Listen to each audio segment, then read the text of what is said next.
Hello viewers, my name is Bhavna Mathur, lecturer electronics from GWBC Ajmer. आज मैं आपको SCR half wave rectifier की working बताऊंगी with resistive load कि SCR half wave rectifier की तरह कैसे वर्क करता है जब रजिस्टिव लोड लगा हो।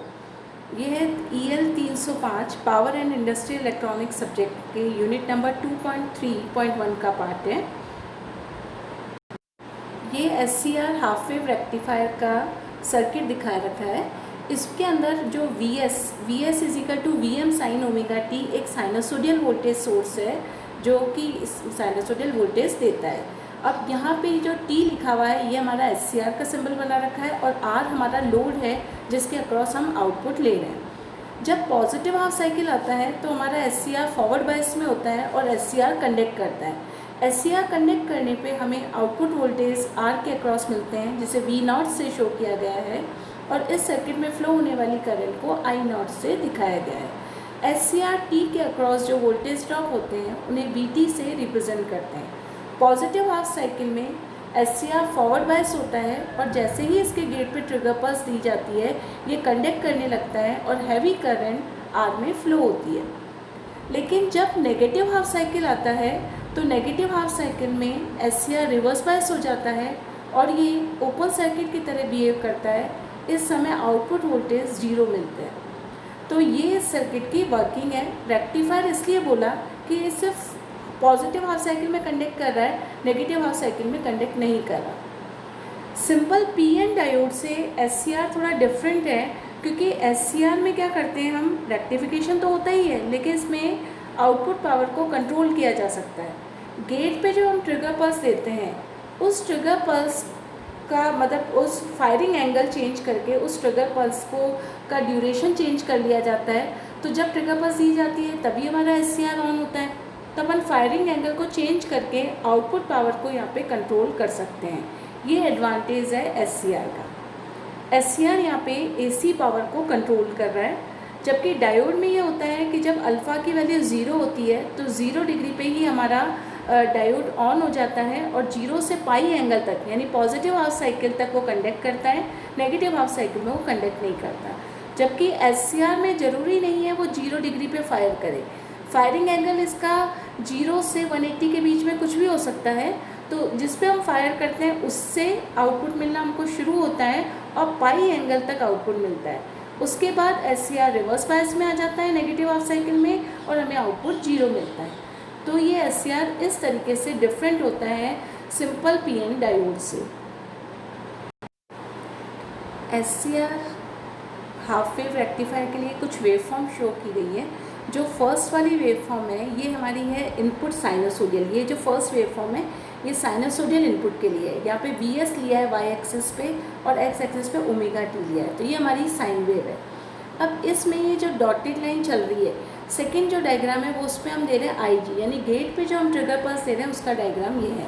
गेट पे ट्रिगर पल्स सिर्फ पॉजिटिव हाफ साइकिल के लिए देंगे, नेगेटिव हाफ साइकिल के लिए नहीं देंगे क्योंकि SCR जो है वो फॉरवर्ड बायस में सिर्फ पॉजिटिव हाफ साइकिल में है, नेगेटिव हाफ साइकिल में वो फॉरवर्ड बायस में नहीं है। अब हमने जब फायरिंग पल्स दी तो जब फायर करेंगे SCR को तभी हमारा आउटपुट मिलेगा। तो ये थर्ड वेवफॉर्म आउटपुट की है। यहाँ पे अल्फ़ा एंगल हमारा फायरिंग एंगल है। तो अल्फ़ा से मतलब जहाँ डॉटेड पार्ट है वहाँ पे थर्ड वाली में डॉटेड पार्ट में आउटपुट नहीं मिल रहा है। इस भाग में जहाँ से अल्फ़ा होता है शुरू उस केस में हमें आउटपुट मिल रहा है। तो ये जो बाद का पार्ट है वेव का यहाँ पे हमारे को आउटपुट मिल रहा है और इस पर आके 0 हो गया।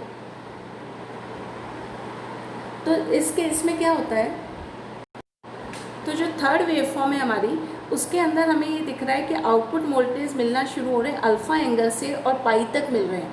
पाई से 2 पाई के बीच में आउटपुट 0 है लेकिन 0 to पाई के बीच में जो आउटपुट मिल रहा है वो इनपुट के बराबर ही होगा और इनपुट को हम रिप्रेजेंट करते हैं VM साइन ओमेगा टी से। लेकिन यहाँ ओमेगा टी एंगल की वैल्यू हो गई अल्फ़ा क्योंकि अल्फ़ा से हमें आउटपुट मिलना शुरू हुआ। तो थर्ड वेव फॉर्म आउटपुट को रिप्रेजेंट करती है। इस वेव फॉर्म से हम ये देख सकते हैं कि 0 से पाई के लिए तो हमारा SCR कंडक्ट करता है, पाई से 0 से पाई पे नहीं करेगा। 0 के बाद अल्फ़ा एंगल पे जब हम फायर करेंगे तो अल्फ़ा से पाई के बीच में ये कंडक्ट करेगा। हालांकि SCR 0 से पाई के बीच में फॉरवर्ड बायस रहता है लेकिन कंडक्शन उसका अल्फ़ा से ही होता है जब हम गेट पे फायरिंग पल्स देते हैं। तो फायरिंग पल्स अपन ने अल्फ़ा एंगल पे दी तो अल्फ़ा से पाई के बीच में ये कंडक्ट करेगा।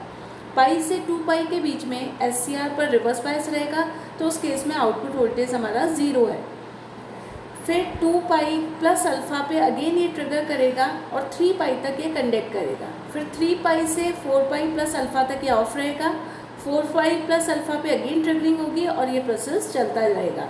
तो अब हम इसके लिए अगर करंट की वैल्यू देखें, करंट के लिए I0 का ग्राफ खींचें, तो हमारा फोर्थ नंबर का जो डायग्राम है वो करंट शो करता है IS के लिए। तो इसको मैं डिटेल में एक्सप्लेन कर देती हूँ कि IS की वैल्यू क्या रहेगी। यहाँ पे जो हम ये डायग्राम देख रहे हैं I0 का, y एक्सिस पे I0 ले रखा है और x एक्सिस पे ओमेगा t है। तो जब अल्फ़ा एंगल पे फायर होता है उसके पहले तो करंट 0 रहती है। अल्फ़ा से पाई तक करंट फ्लो होती है, पाई से 2 पाई तक करंट की वैल्यू, पाई से 2 पाई प्लस अल्फ़ा तक करंट की वैल्यू 0 रहती है, क्योंकि इस समय SCR क्या होता है, ऑफ रहता है। फिर 2 पाई प्लस अल्फ़ा पे वापस कंडक्शन स्टार्ट होता है, तो वहाँ से ये कंडक्ट करता है अपने 3 पाई तक इसका कंडक्शन चलता है और इस तरीके से साइकिल रिपीट होता रहता है।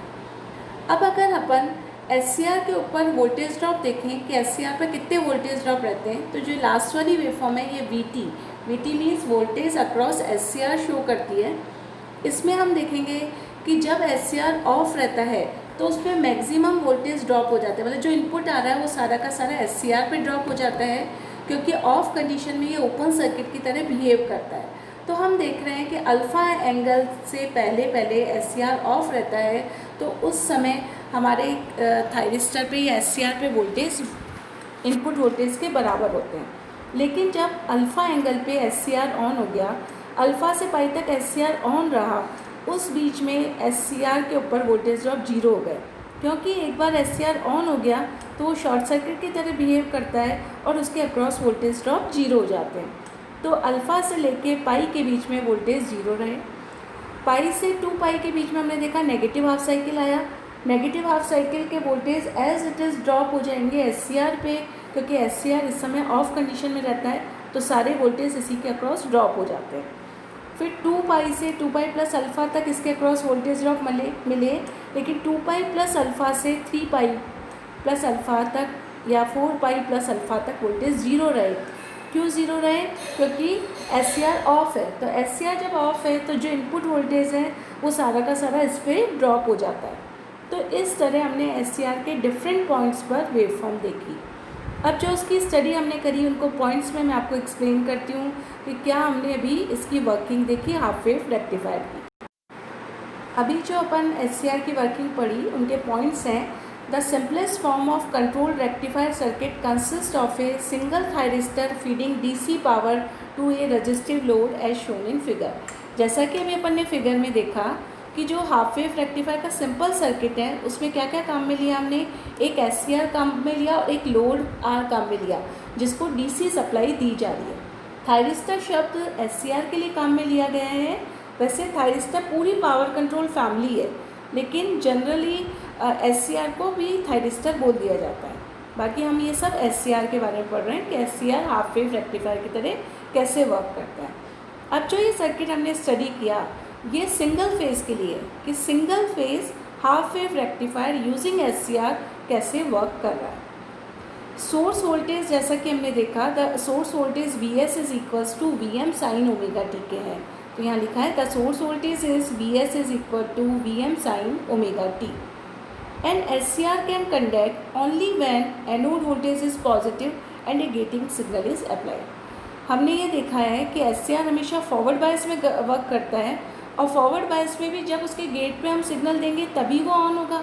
तो यहाँ पे SCR फॉरवर्ड एनोड वोल्टेज पे ट्रिगर होता है जब गेट पे सिग्नल अप्लाई किया जाता है, क्योंकि गेट पे अगर सिग्नल अप्लाई नहीं करेंगे तो इसका एक जंक्शन रिवर्स बायस रहेगा और ये फॉरवर्ड ब्लॉकिंग मोड में चलेगा।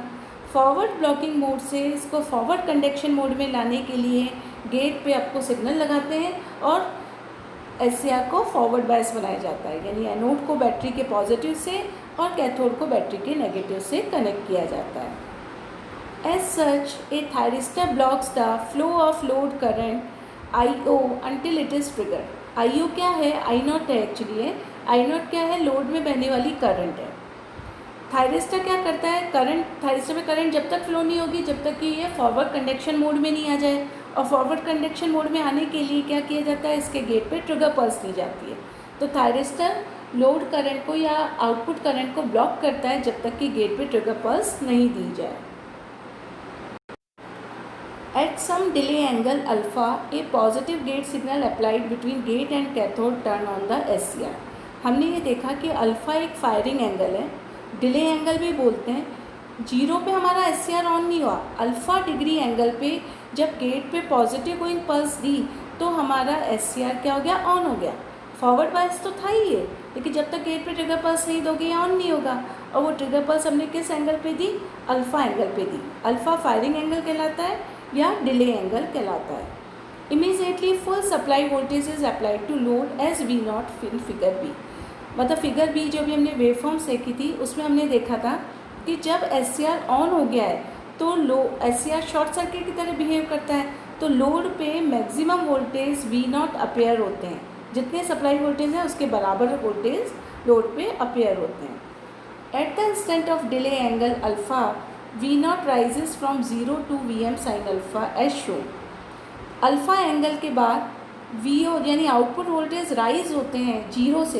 पहले तो जब अल्फ़ा से पहले SCR ऑफ था तो आउटपुट वोल्टेज क्या थे, हमारे ज़ीरो थे, फिर वो राइज होके कहाँ तक पहुँच गए, Vm sin अल्फ़ा तक पहुँच गए। ठीक है। अब for resistive load current I0 is in phase with V0। मतलब I0 करंट यानी आउटपुट करंट और आउटपुट वोल्टेज ये इन फेज होते हैं, क्योंकि लोड कैसा है, रजिस्टिव है। हमने देखा था अगर किसी सर्किट में लोड रजिस्टिव है तो वोल्टेज और करंट सेम फेज में होंगे। तो ये जो सर्किट पढ़ रहे हैं हम किसके लिए पढ़ रहे हैं, रजिस्टिव लोड के लिए पढ़ रहे हैं। तो इसमें जो आउटपुट वोल्टेज है V0 और जो आउटपुट करंट है वो सेम फेज में होंगे। हमने बोला कि वो इन फेज है। अब मैं आपको आउटपुट वोल्टेज की वापस से वेवफॉर्म दिखाती हूँ कि वेवफॉर्म अल्फ़ा एंगल पे कितने वोल्टेज हो रहे हैं, मैक्सिमम हो रहे हैं या नहीं हो रहे हैं, वो हम वापस से इस वेवफॉर्म को देखते हैं। अब जैसा कि हमने यहाँ देखा IG जो है वो है फायरिंग पल्स, मतलब गेट पे जब हम ट्रिगर पल्स लगा रहे हैं तो गेट पे ट्रिगर पल्स अल्फ़ा एंगल पे लगा रहे हैं। तो आउटपुट V0 वाली वेवफॉर्म देखें हम, तो उस वेवफॉर्म में हमने देखा अल्फ़ा से पहले हमारे आउटपुट वोल्टेज ज़ीरो है, फिर एकदम वोल्टेज बढ़े, फिर जैसा इनपुट दे रहा है वैसा ही आउटपुट आ रहा है। यानी जो इनपुट वोल्टेज है वो एज इट इज़ आउटपुट में मिलेंगे जब SCR फायर कर जाएगा। तो पाई से पहले तो हमने आउटपुट वोल्टेज की वैल्यू ज़ीरो रखी है, फिर output voltage Vm sin alpha यानी इनपुट के बराबर है। कब तक चलेगा ये, पाई तक। पाई से 2 पाई प्लस अल्फ़ा के बीच में SCR रिवर्स बायस रहा तो उस समय हमारा आउटपुट वोल्टेज ज़ीरो रहा। फिर आउटपुट वोल्टेज कब राइज होना शुरू किया, 2 पाई प्लस अल्फ़ा पे आउटपुट वोल्टेज राइज होना शुरू करा, तो वापस ये इनपुट के बराबर हो गया। तभी हमने यही पढ़ा कि जो आउटपुट वोल्टेज है वो इनपुट के बराबर होंगे जब SCR ट्रिगर हो जाएगा। और SCR ट्रिगर हुआ या फायर हुआ कितने एंगल पे, अल्फ़ा डिग्री एंगल पे ये फायर होता है। Firing angle of A thyristor is measured from the instant it would start conducting. Firing angle हम वहाँ से फायरिंग एंगल वहाँ मेज़र करते हैं जहाँ ये कंडक्शन स्टार्ट करता है। जैसे हमने भी वेवफॉर्म में देखा 0 डिग्री पे SCR फायर नहीं हुआ, वो अल्फ़ा एंगल पे फायर हुआ।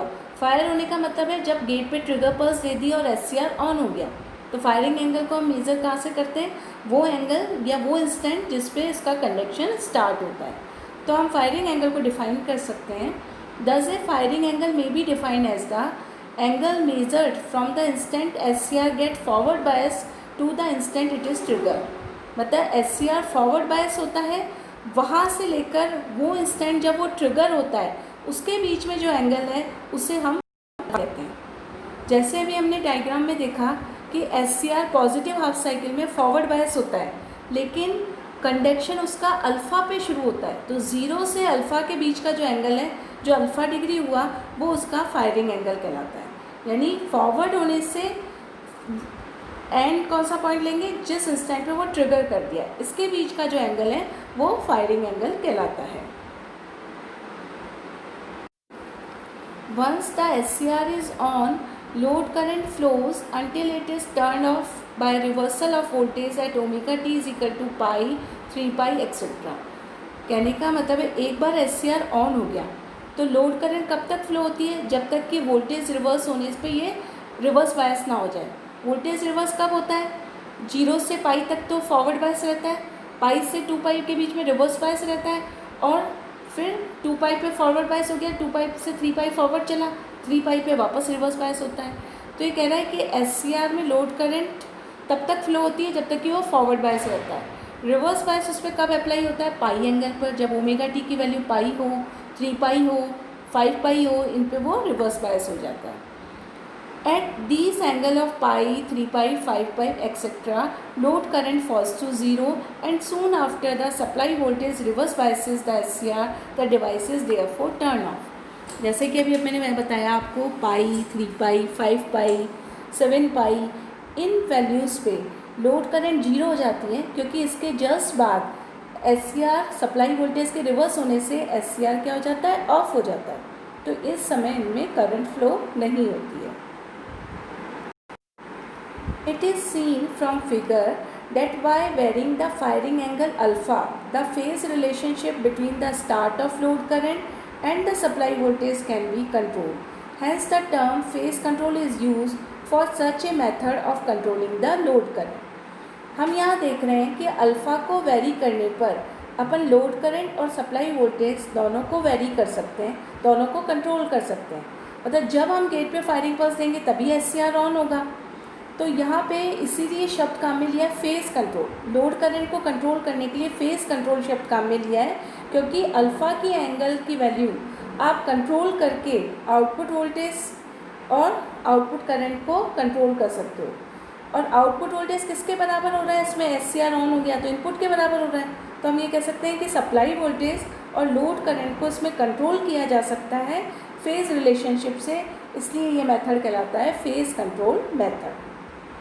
A single phase half wave circuit is one which produces only one pulse of load current during one cycle of source voltage। ये सर्किट के बारे में मैंने आपको बताया था कि इसमें सिंगल फेज काम में लिया है और हाफ वेव सर्किट है। तो पूरे इनपुट के एक साइकिल के लिए आपको एक ही पल्स मिलती है लोड पे, कब? अल्फ़ा से पाई के बीच में। फिर नेक्स्ट पल्स कब मिलेगी? दूसरा साइकिल आएगा, दूसरे साइकिल में 2 पाई प्लस अल्फ़ा से 3 पाई के बीच में पल्स मिलेगी। इस तरीके से हम कह सकते हैं कि single phase half wave circuit में एक पल्स प्रोड्यूस होती है एक साइकिल के लिए। जब इनपुट वोल्टेज का एक साइकिल ख़त्म होता है तो एक ही पल्स ही आउटपुट में देता है। As the circuit shown in figure produces only one load current pulse for one cycle of sinusoidal source voltage, this circuit represents a single phase half wave thyristor circuit। इस circuit में हमने देखा कि एक cycle के लिए, input के एक साइकिल के लिए एक लोड करंट की पल्स उत्पन्न होती है, इसलिए ये कहलाता है single phase half wave thyristor circuit. जैसा कि फिगर बी में, in figure B thyristor conduct for omega t is equals to alpha to pi plus alpha to 3 pi and so on.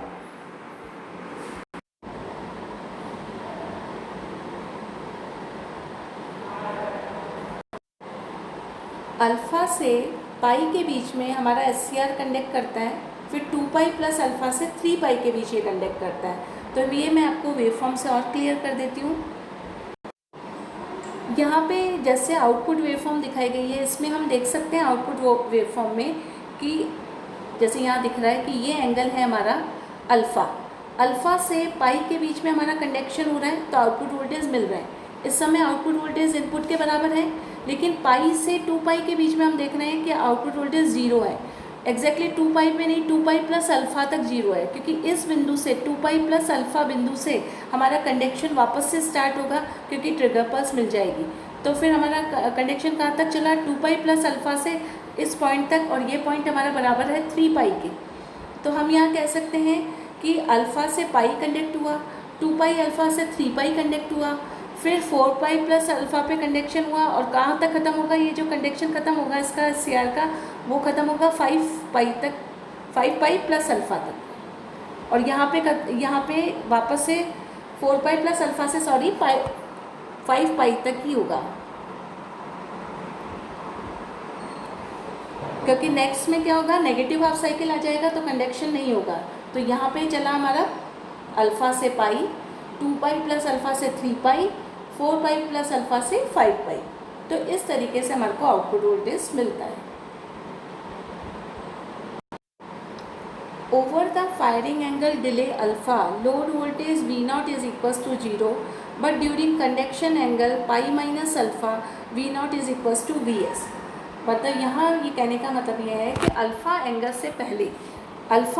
से पहले लोड वोल्टेज क्या थे, 0 थे, क्योंकि SCR of था, फॉरवर्ड ब्लॉकिंग मोड में था SCR और ऑफ कंडीशन में था, तो आउटपुट वोल्टेज की वैल्यू 0 आई।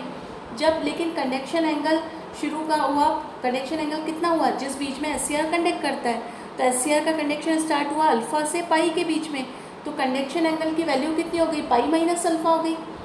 मतलब पाई माइनस अल्फ़ा एंगल के लिए SCR कंडक्ट करा, उस समय V0 की वैल्यू होती है Vs के बराबर। Vs is input voltage, input source voltage. As firing angle is increase from 0 to pi, the average load voltage decreases from the largest value to 0। जब अगर हमारा SCR फायर कर जाता 0 पे, तो हमें एवरेज आउटपुट वोल्टेज ज़्यादा मिलते हैं, क्योंकि ज़्यादा देर के लिए SCR कंडक्ट करता तो लोड में ज़्यादा देर करंट फ्लो होती है और आउटपुट ज़्यादा मिलता। लेकिन अगर हम अल्फ़ा की वैल्यू बढ़ाएंगे, 0 से पाई की तरफ बढ़ रहा है और अल्फ़ा का मान बढ़ता जाएगा, तो क्या होगा, फायरिंग लेट होगी, फायरिंग डिले होगी, तो आपको बहुत कम देर के लिए आउटपुट मिला लोड पे, तो एवरेज लोड वोल्टेज हमारे क्या होंगे, कम होंगे। तो अगर हमने 0 पे अगर फायरिंग स्टार्ट कर दी तो एवरेज आउटपुट वोल्टेज मैक्सिमम है, और पाई पे फायरिंग करी यानी 180 डिग्री पे करी तो एवरेज आउटपुट वोल्टेज 0 मिला, क्योंकि 0 से पाई तो कंडक्ट कर सकता था SCR, फॉरवर्ड बायस में तभी है।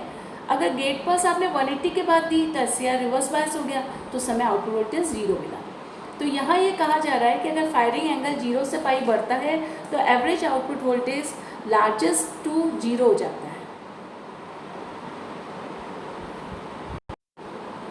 ओमेगा टी का मान, ओमेगा टी हमने यहाँ पे एक्स एक्सिस पे लिया था, ये एंगल है, ओमेगा एंगुलर वेलोसिटी होता है, टी टाइम होता है। तो ओमेगा टी का मान हमने देखा अल्फ़ा से पाई होता है या 2 पाई प्लस अल्फ़ा से 3 पाई होता है। इस समय तो SCR ऑन रहेगा और इस समय आउटपुट वोल्टेज तो मैक्सिमम मिलेंगे, लेकिन SCR के अक्रॉस जो वोल्टेज ड्रॉप है VT, जिसको VT से रिप्रेजेंट किया है, V रिप्रेजेंट करता है वोल्टेज को और सब्सक्रिप्ट T बता रही है थायरिस्टर के अक्रॉस वोल्टेज ड्रॉप, वो 0 होंगे, क्योंकि जब वो ऑन हो गया तो वो शॉर्ट सर्किट की तरह बिहेव करेगा, तो थायरिस्टर पे आउटपुट 0 होगा, लेकिन लोड पे आउटपुट इस समय मैक्सिमम होगा। तो हमने देखा कि इन एंगल पर तो ये SCR कंडक्ट करता है, लेकिन जब ओमेगा टी का मान पाई से 2 पाई प्लस अल्फ़ा के बीच है, 3 पाई से 4 पाई प्लस अल्फ़ा के बीच है, इस समय SCR क्या रहेगा, ऑफ रहेगा। SCR अगर ऑफ रहेगा तो पाई रेडियंस पर भी पाई मतलब 180 डिग्री पे हमारा SCR ऑफ हो गया, तो SCR का turn off time omega TC is equals to pi होता है, और TC निकालेंगे तो आएगा पाई अपॉन ओमेगा, यानी किस पे ऑफ हो गया, वो 180 डिग्री पे, पाई रेडियंस पे। तो यहाँ ओमेगा जो होता है वो एंगुलर वेलोसिटी होती है और उसका मान होता है 2 पाई f यहाँ पे सप्लाई फ्रिक्वेंसी है, इसको हर्ट्ज में नापते हैं।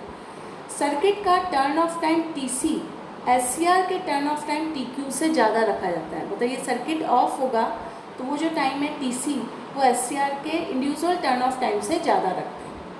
अगर हम लोड R के अक्रॉस एवरेज वोल्टेज निकालें तो वो इस फॉर्मूले से होगा, किसी भी क्वांटिटी का हम एवरेज निकालते हैं तो एवरेज निकालने के लिए हम क्या करते हैं, उन क्वांटिटी का सम कर देते हैं, divide by number of quantity करते हैं। जैसे मान लीजिए किसी स्टूडेंट के 5 सब्जेक्ट के मार्क्स का एवरेज निकालना है, तो उसके 5 सब्जेक्ट के मार्क्स को जोड़ते हैं और डिवाइड बाय 5 कर देते हैं, तो हमारा एवरेज आ जाता है। तो यहाँ हमें क्या करना है, लोड R के अक्रॉस एवरेज वोल्टेज निकालना है। अभी हम देखते हैं कि पूरा साइकिल हमारा किसके बीच में होता है, 0 से 2 पाई के बीच में होता है, लेकिन पाई से 2 पाई के बीच में हम देखते हैं कि आउटपुट वोल्टेज 0 मिलते हैं। सिर्फ हमारा आउटपुट किस बीच में मिलता है, अल्फ़ा से पाई के बीच में मिलता है। यानी अगर अपन एक पूरे इनपुट साइकिल को पार्ट्स में डिवाइड करें तो 0 से अल्फ़ा के बीच में तो हमें कोई भी आउटपुट नहीं मिल रहा, क्योंकि SCR ऑफ है। अल्फ़ा से पाई के बीच में हमें आउटपुट मिल रहा है, और पाई से 2 पाई के बीच में भी आउटपुट 0 होता है, क्योंकि SCR रिवर्स बायस होता है। सिर्फ अल्फ़ा पे हम ट्रिगर पल्स देते हैं और पाई एंगल तक ये कंडक्ट करता है SCR।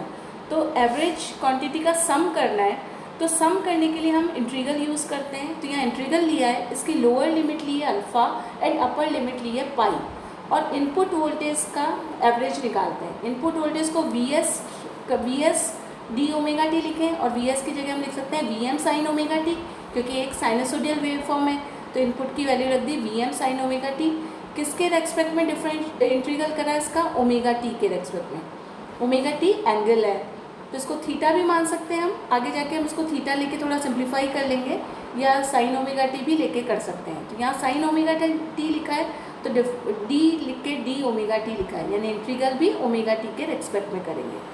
अब इसमें ये तो जो ये इंटीग्रल का सिंबल है it is use to sum up, ये क्वांटिटीज़ को सम करने के काम आता है। हमने यहाँ पे 0 से अल्फ़ा के बीच की क्वांटिटी और पाई से 2 पाई की क्वांटिटी को नहीं लिया है, उसको 0 है वो, इसलिए हमने उसको 0 मान लिया है। सिर्फ अल्फ़ा से पाई के बीच का ही हम सम कर रहे हैं वोल्टेज का एवरेज निकालने के लिए। और फिर एवरेज निकालने के लिए अपन टोटल क्वांटिटी से डिवाइड करते हैं, तो यहाँ किससे डिवाइड कर दिया हमने इस पूरे को 2 पाई से। अब 2 पाई एक कांस्टेंट टर्म है तो 1/2 पाई बाहर रख लिया और इंटीग्रल कर दिया अल्फ़ा से पाई के बीच में V M sine omega T with respect to D omega t. जब आप वी एम भी हम जानते हैं कि कांस्टेंट है तो वी एम को भी इंटीग्रल से बाहर ले लिया तो वी एम अपॉन 2 पाई बाहर आ गए। साइन ओमेगा टी का अगर इंटीग्रल करते हैं तो वो होता है माइनस कॉस ओमेगा टी, तो हमने माइनस कॉस ओमेगा टी लिख दिया और लिमिट लिख दी lower limit to upper limit. Lower limit है अल्फ़ा, अपर लिमिट है पाई। अब हम क्या करते हैं, upper limit minus lower limit करते हैं, तो पहले इसका माइनस साइन हमने बाहर निकाल लिया, माइनस साइन बाहर निकाल लिया तो बाहर आ गया minus V M upon 2 pi in the bracket upper limit minus lower limit, तो ओमेगा टी की जगह हम लिखेंगे pi cos pi minus lower limit में ओमेगा टी की जगह अल्फ़ा, तो आ गया cos pi minus cos alpha. अब कॉस पाई मतलब कॉस 180 डिग्री, इसकी वैल्यू होती है -1, तो कॉस 180 डिग्री की वैल्यू रख दी हमने -1 माइनस कॉस अल्फ़ा लिख दिया। माइनस साइन बाहर निकाल लिया तो माइनस बाहर है ही तो माइनस माइनस हो गए प्लस, तो plus we M upon 2 pi 1 plus cos alpha, बाहर माइनस साइन लिया तो अंदर की चीज़ प्लस हो गई। तो इस तरीके से हमने आउटपुट वोल्टेज को, एवरेज आउटपुट वोल्टेज को कैलकुलेट किया। अब मैक्सिमम एवरेज आउटपुट वोल्टेज हम जानते हैं कब मिलेगा, जब अल्फ़ा 0 डिग्री हो, यानी 0 से पाई के बीच में पूरा अगर कंडक्ट करेगा SCR तो उस समय आपको मैक्सिमम एवरेज आउटपुट मिलेगा। तो मैक्सिमम आउटपुट निकालने के लिए हम अल्फ़ा को 0 रख देंगे अभी पहले वाले फॉर्मूले में, तो हमारा क्या हो गया V not M। V not M का मतलब है मैक्सिमम आउटपुट वोल्टेज, वो बराबर होंगे VM अपॉन 2 पाई। फॉर्मूला था 1 प्लस कॉस अल्फ़ा, तो 1 तो रहने गया 1 प्लस कॉस अल्फ़ा, अल्फ़ा की जगह 0 रखा तो कॉस 0 डिग्री 1 होता है, तो 1 प्लस 1 हो गया 2, तो 2 ऊपर आ गया 2 नीचे कट गया, तो हमारा V नॉट M की वैल्यू आ गई VM अपॉन पाई। तो ये VM अपॉन पाई की जगह हम लिख सकते हैं V नॉट M, यानी maximum value of output voltage. तो हमारी जो भी फर्स्ट इक्वेशन थी उसमें अगर हम ये मान रखते हैं, मैं आपको फर्स्ट इक्वेशन वापस दिखाती हूँ। फर्स्ट इक्वेशन जो है वो है V not is equal to V M upon 2 pi 1 plus cos alpha. इसमें हमने क्या रखा, आपको V नॉट M की वैल्यू रखनी है, तो वो किसके बराबर आई थी VM अपॉन पाई के, तो VM अपॉन पाई की जगह हम अगर V नॉट M लिख देंगे तो ये फॉर्मूला हो जाएगा V not M upon 1 plus cos alpha. तो वही चीज़ हमने वहाँ पे लिखी है। हम वापस अब नेक्स्ट स्लाइड पे जाते हैं। अब VM अपॉन पाई की जगह V नॉट M लिख दिया हमने फर्स्ट इक्वेशन में, तो हमारा V not is equals to हो गया V not M upon 1 plus cos alpha. ये हमारी एवरेज वैल्यू आ गई वोल्टेज की, आउटपुट वोल्टेज की।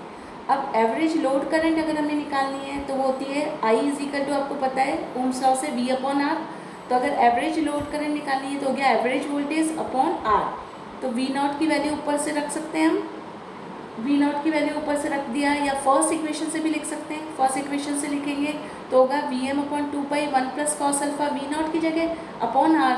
तो I नॉट का फॉर्मूला हो गया VM multiply by 1 plus cos alpha divide by 2 pi R। तो ये हमारी एवरेज वैल्यू आ गई। अब अगर हमें लोड वोल्टेज का RMS मान निकालना है, RMS की फुल फॉर्म होती है रूट मीन स्क्वायर वैल्यू।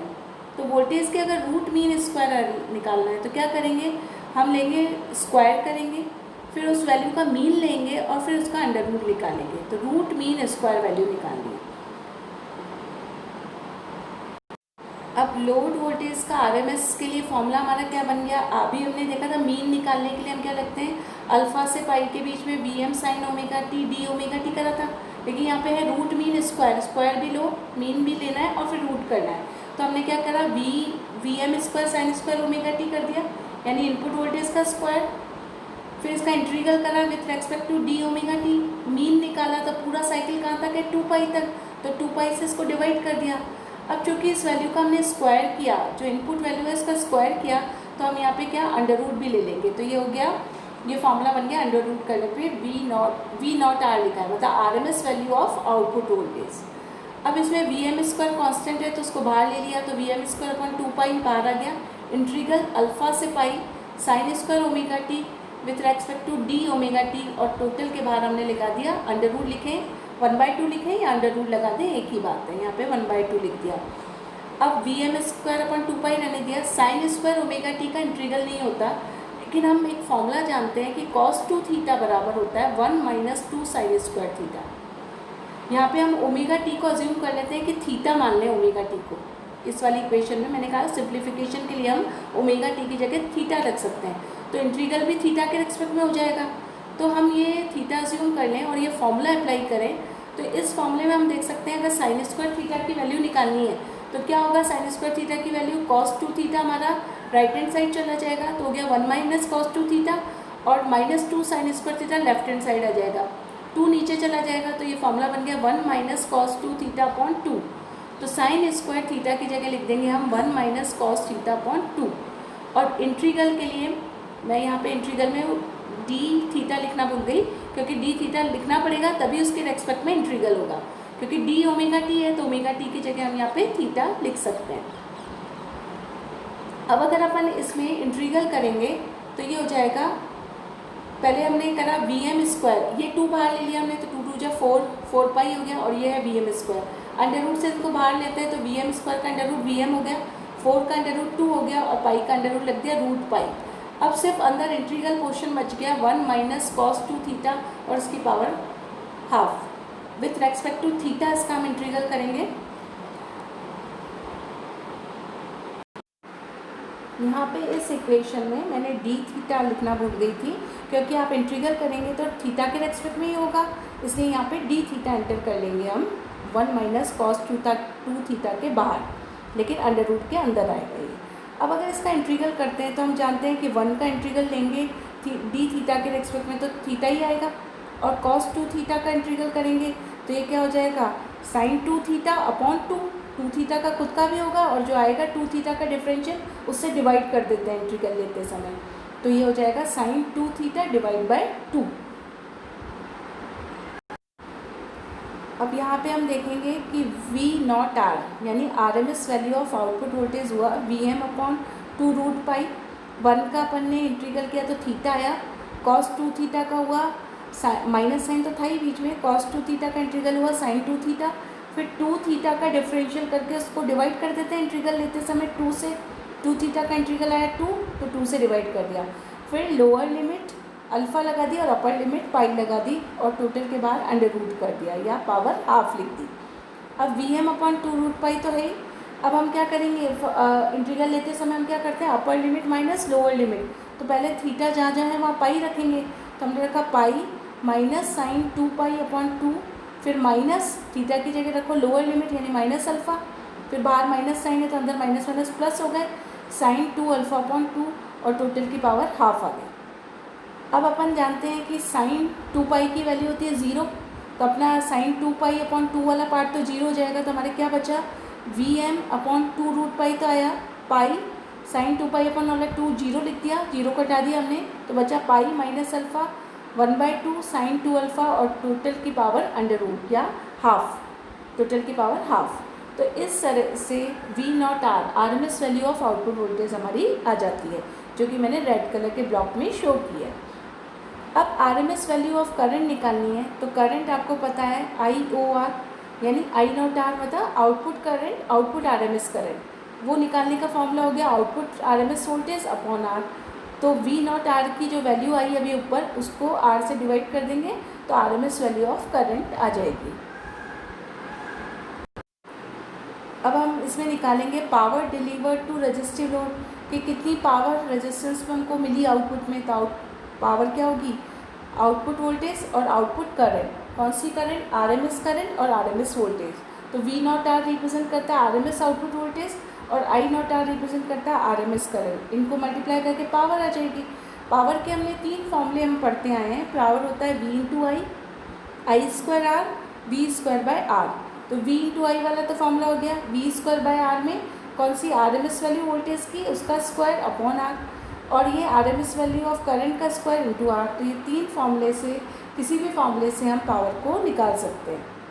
अब अगर हमें इसका पावर फैक्टर निकालना है, इनपुट पावर फैक्टर निकालना है, तो पावर फैक्टर का फॉर्मूला होता है power delivered to load upon input volt ampere. मतलब लोड को जो पावर डिलीवर्ड की अपॉन इनपुट वोल्ट एम्पियर। तो लोड को हमने जो आरएमएस वैल्यू वोल्टेज की ले ली आउटपुट, और RMS value of output current ले ली। इनपुट वोल्ट एम्पियर में इनपुट वोल्टेज है Vs, और करंट क्या होगी IOR, जो आउटपुट में करंट हो रही है वही इनपुट की करंट है। क्योंकि जब SCR ऑन हो जाता है वो शॉर्ट सर्किट की तरह बिहेव करता है, उस समय जो इनपुट वोल्टेज दे रहे हो एज इट इज़ वो आउटपुट में अपीयर हो रहे हैं। तो हमने ये आई नॉट आर ही लिख लिया। अब आई नॉट आर न्यूमरेटर और डिनोमिनेटर दोनों में है, तो ये कैंसिल हो जाएगा। तो पावर फैक्टर हमारा बचेगा V not R upon VS। तो इस तरीके से आज के लेक्चर में हमने देखा कि single phase half wave SCR rectifier कैसे वर्क करता है, किस तरह की उसकी आउटपुट वेवफॉर्म आती है, और उसकी डिफरेंट कैलकुलेशंस को हमने देखा। Thank you.